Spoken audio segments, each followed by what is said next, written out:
அன்பிற்கினியவர்களே, March மாதம் 8ஆம் தேதி அகில உலக மகளிர் தினம் கொண்டாடப்படுகிறது. மகளிர் அனைவருக்கும் வாழ்த்துக்களை தெரிவித்துக் கொள்கின்றேன். சமாரிய பெண் ஒருவர் வழியாக இன்றைக்கு நமது வாழ்க்கையில மாற்றம் ஏற்பட வேண்டும் என்று இறைவன் விரும்புகின்றார். எனவே மாற்றத்தை தரக்கூடிய, மாற்றத்தை விரும்பக்கூடிய பெண்கள் அதிகமாக இந்த உலகிலே வளர வேண்டும் என்பதற்காக ஜெபித்து நமது சிந்தனையை தொடங்குவோம். அன்பிற்கினிய சகோதரிகளே, சகோதரர்களே, தவக்காலத்தினுடைய 3ஆம் ஞாயிறு. இன்றைக்கு முதல் வாசகமும் 3ஆம் வாசகமும் நீரை பற்றி, தண்ணீரை பற்றி பேசுகிறது. முதல் வாசகம் உடலுக்கு, உலகிற்கு தேவையான தண்ணீரை பற்றி சொல்லுகிறது. அற்புதமாக கிடைக்கின்ற அந்த தண்ணீரை பற்றி பேசுகிறது. நீரின்றி அமையா யாக்கைக்கெல்லாம் என்று புறநானூறு பாடல் சொல்லுகிறது. நீரின்று அமையாது உலகு எனின் என்று வள்ளுவர் சொல்லுகிறார். எனவே இந்த உடல் வாழ்வதற்கும், இந்த உலகம் வாழ்வதற்கும் நீர் எவ்வளவு அவசியமானது என்பது நமக்கு தெரியும். அந்த நீர் இல்லாத போது கடவுளுக்கு எதிராக முறுமுறுக்கிற யூத மக்களை நாம் பார்க்கிறோம். எனவே அற்புதமாக அவர்களுக்கு தண்ணீர் கிடைக்கிறது. உண்மையிலேயே சாதாரணமாகவே நமக்கு தண்ணீர் கிடைப்பது என்பது மிக ஒரு அற்புதமான நிகழ்வுதான், அதிசயமான நிகழ்வுதான். அப்படி அற்புதமாக கிடைக்கிற அந்த தண்ணீரை நாம் எப்படி பயன்படுத்துகிறோம், அந்த தண்ணீர் கிடைப்பதற்காக உண்மையிலேயே கடவுளுக்கு நாம் நன்றி செலுத்துகிறோமா என்று நாம் இன்று சிந்திப்பதற்கும் அழைக்கப்படுகின்றோம். அன்பிற்குரியவர்களே, இந்த உலகிற்கும் உடலிற்கும் நீர் அவசியமானது என்பதைப் போல நம்முடைய ஆன்மாவிற்கும் நீர் என்பது அவசியமாக இருக்கிறது. வாழ்வு தரக்கூடிய ஊற்றாக ஆண்டவர் இயேசு கிறிஸ்து அற்புதமாக அந்த நீரை, அந்த வாழ்வு தரும் ஊற்றை நமக்கு வழங்குகிறார் என்பதை இன்றைய நற்செய்தி நமக்கு சொல்லுகிறது. எனவே சமாரிய பெண்ணோடு ஆண்டவர் இயேசு நடத்துகிற அந்த உரையாடல் என்பது வாழ்வின் ஊற்றை, ஆன்ம வாழ்வின் ஊற்றை ஆண்டவர் இயேசு ஒருவரை வழங்க முடியும் என்பதை நமக்கு தெளிவுபடுத்துகிறது. இந்த நற்செய்தி பகுதியிலே நமது சிந்தனை இன்றைக்கு செலுத்துவோம். இந்த நற்செய்தி பகுதியை முழுவதுமாக நாம் உணர்ந்து கொள்வதற்கு சில வரலாற்று சமூக சூழலையும் அறிந்து கொள்வது அவசியமாக இருக்கிறது. நீங்கள் வரலாற்று பின்னணியிலே பார்க்கிற போது கிமு 722ஆம் ஆண்டு அசிரியர்கள் இஸ்ராயல் மக்களை வெற்றி கொண்டு 10 கோத்திரங்களையும் அடிமைகளாக நடத்திய போது இந்த சமாரிய பகுதியிலே அசிரியர்கள், சில புறவினத்தார்கள் அங்கே வந்து குடிகொள்ளுகிறார்கள். எனவே யூதர்களும் அசிரிய மக்களும் இணைந்து திருமணம் செய்து ஒரு புதிய இனமாக அவர்கள் உருவெடுக்கிறார்கள். இந்த வரலாற்று பின்னணியிலே பார்க்கிற போது அவர்களுடைய சமய சிந்தனையும் மாறி போகிறது. யூதர்களாக இருக்கிறவர்கள் பாதி யூதர்கள், எனவே பாதி அசிரியர்கள் என்று சொல்லுகிற போது அவர்கள் தோராவை, முதல் 5 நூல்களை தங்களுடைய சமயத்தினுடைய அடிப்படை நூலாக அவர்கள் ஏற்றுக்கொள்கிறார்கள். அதே போல அந்த புறவினத்து கடவுள்களையும் அவர்கள் ஏற்றுக்கொள்கிறார்கள். இதனுடைய அடிப்படையில் தான் கெரிட்சிம் மலையிலே அவர்கள் தனியாக கோவிலை, ஆலயத்தை கட்டுகிறார்கள். சமூக சூழலை நாம் இந்த பின்னணியிலே அலசி ஆராய்கிற போது யூதர்களை விட இவர்கள் தாழ்ந்தவர்களாகவும் தீட்டுப்பட்டவர்களாகவும் யூதர்கள் கருதுகிறார்கள். எனவே அவர்கள் கீழான விதத்திலே, கொஞ்சம் அவர்களை விட தாழ்ந்தவர்களாகவே, அதோடு கூட அவர்களோடு உறவாடக்கூடாத நிலையிலே ஒதுக்கி வைக்கப்பட்ட மனிதர்களாக பார்க்கிறார்கள் என்பதை நாம் புரிந்து கொள்ள வேண்டும். எனவே வரலாற்று ரீதியிலே பார்க்கிற போதும் சமய சிந்தனையிலும் ஒரு சமூக அடிப்படையிலுமே அவர்கள் ஒதுக்கப்பட்டவர்களாக, கீழானவர்களாக பார்க்கப்படுகிறார்கள்.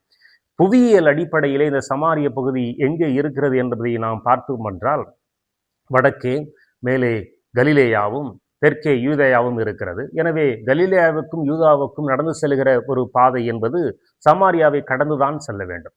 ஆனால் ஒரு தூய்மைவாதம் பேசுகிற யூதர்கள் நேரடியாக இந்த சமாரிய பகுதிக்குள் சென்றால் அவர்கள் தீட்டுப்பட்டு விடுவார்கள் என்பதற்காக இருமுறை யோர்தான் நதியை கடந்து அவர்கள் வடக்கிலும் தெற்கிலும் செல்கிறார்கள் என்பதை நாம் பார்க்கிறோம்.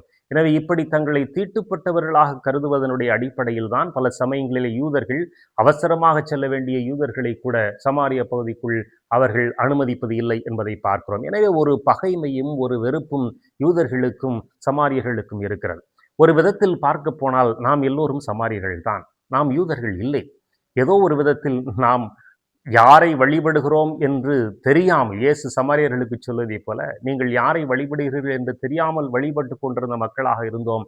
எனவே நமக்கு உண்மையிலும் ஆவியிலும் ஆண்டவரை வழிபட வேண்டும் என்று இன்றைக்கு நாம் கற்றுக்கொண்டிருக்கிறோம். எனவே சமாரிய பெண்ணோடு அவர் ஆற்றுகிற உரையாடல் என்பது ஒரு நமக்கான உரையாடலாக அது இருக்கிறது என்பதை நாம் புரிந்து கொள்வதற்கு அழைக்கப்படுகின்றோம். இன்றைய நற்செய்தியினுடைய அடிப்படையில் இந்த ஆன்ம வாழ்வினுடைய ஊற்றாக இருப்பது இயேசுவை நாம் சந்திக்கின்ற ஒரு அருட்சாதனம், ஒப்புரவு அருட்சாதனம். எனவே பாவ சங்கீர்த்தனம் என்கிற அந்த ஒப்புரவு அருட்சாதனத்தை பற்றி நாம் சிந்திக்க இன்றைக்கு முயற்சி செய்வோம்.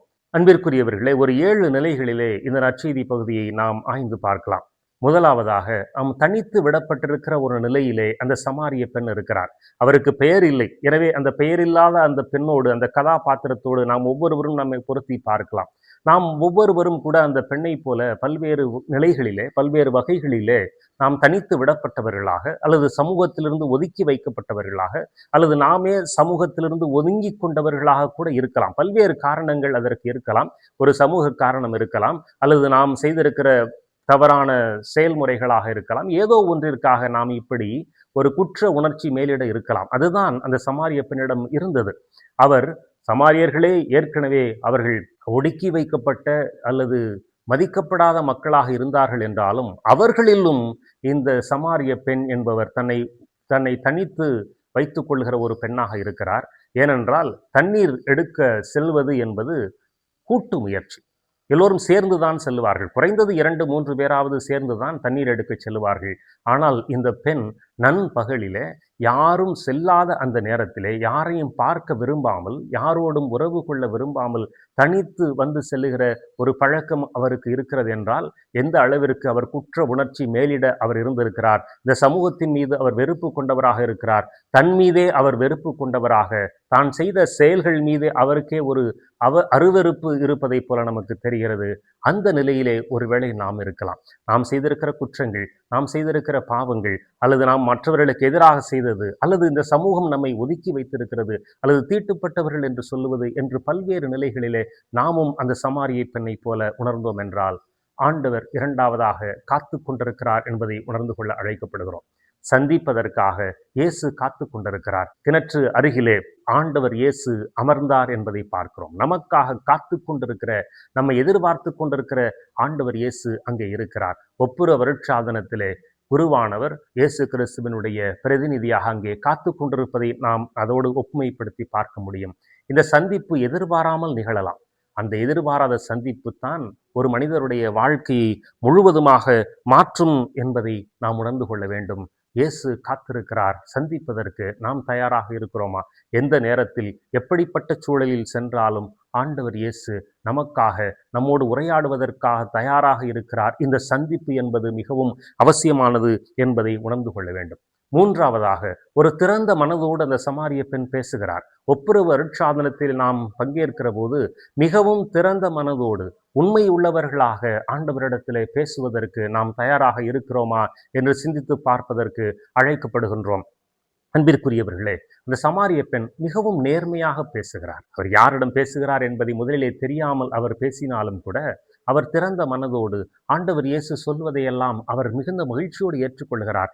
நான் கடந்து வந்த பாதையை மிகவும் அற்புதமாக அவர் உணர்ந்து கொள்கிறாரே, உண்மையிலேயே அவர் ஆண்டவர் இவ்வளவு சுலபமாக அதை ஏற்றுக்கொண்டு என்னை மன்னிக்கிறாரே, என்னோடு உரையாடுகிறாரே என்ற அந்த மகிழ்ச்சி தான் அவருக்கு இந்த ஒரு மிகப்பெரிய ஒரு உந்து சக்தியாக இருக்கிறது. இன்னும் திறந்த மனதோடு பல்வேறு செய்திகளை பற்றி பேசுகிறார். நாங்கள் கெரிட்சிம் மலையிலே நாங்கள் எங்களுடைய கடவுளை வழிபடுகிறோம், நீங்கள் எருசலேமிலே வழிபட வேண்டும் என்று சொல்லுகிறீர்கள் என்று ஒரு வழிபாட்டு ரீதியான ஒரு உள்ளார்ந்த உறவு என்பது அந்த உரையாடலே வெளிப்படுகிறது. நான்காவதாக, இந்த உள்ளார்ந்த உரையாடல் வெளிப்படுகிற போது நாம் பழையதை விட்டு விடுகிற ஒரு சூழல் நமக்கு ஏற்படுகிறது.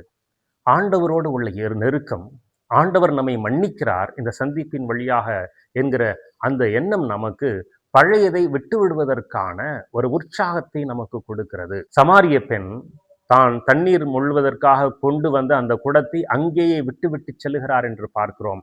அந்த குடத்தை அங்கே விட்டு விடுவது என்பது ஒரு பழைய வாழ்க்கையை விட்டு விடுவதனுடைய அடையாளமாக அது இருக்கிறது. இந்த அடையாளம் தான் நாம் ஒவ்வொருவருடைய மனமாற்றத்தினுடைய வெளிப்பாடாக ஒரு 5வது நிகழ்வாக நாம் அதை பார்க்க முடியும்.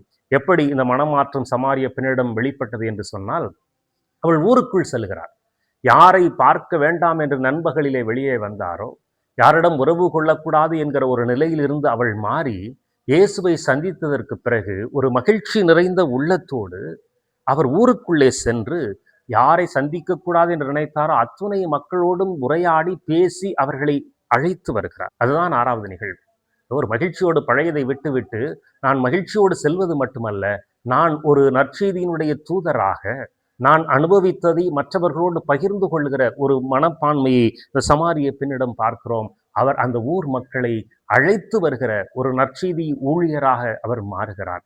நான் பெற்றுக்கொண்டதை இந்த மக்கள் அனைவரும் பெற்றுக்கொள்ள வேண்டும் என்று தனித்து விடப்பட்டிருக்கிற, தனித்து ஒதுங்கி இருந்த ஒரு பெண் நற்செய்தி தூதுவராக மாறுவது என்பது இந்த மனமாற்றத்தினுடைய வெளிப்பாடாக அது இருக்கிறது. நாமும் கிறிஸ்துவிடமிருந்து நாம் மன்னிப்பை பெற்றுக் கொண்டிருக்கிறோம், அவரது அன்பை உணர்ந்திருக்கிறோம் என்று சொன்னால், நமது வாழ்க்கையிலே இந்த மனமாற்றம் என்பது சமூகத்தில் நாம் உறவாடுவதிலே, மற்றவர்களோடு பேசுவதிலே, இந்த நாம் பெற்றுக்கொண்ட செய்தியை மற்றவரோடு பகிர்ந்து கொள்வதிலே இருக்கிறது. நாமும் ஆண்டவரிடத்திலே மற்றவர்களை அழைத்து வருவோம். 7வது, இயேசு நம்மோடு தங்குகிறார். அங்கே சமாரியர்கள் வந்து இயேசு கிறிஸ்துவை இங்கே எங்களோடு தங்கும் என்று சொல்லுகிற போது அவர்களோடு தங்குகிறார், நம்மோடு குடிகொள்கிறார்.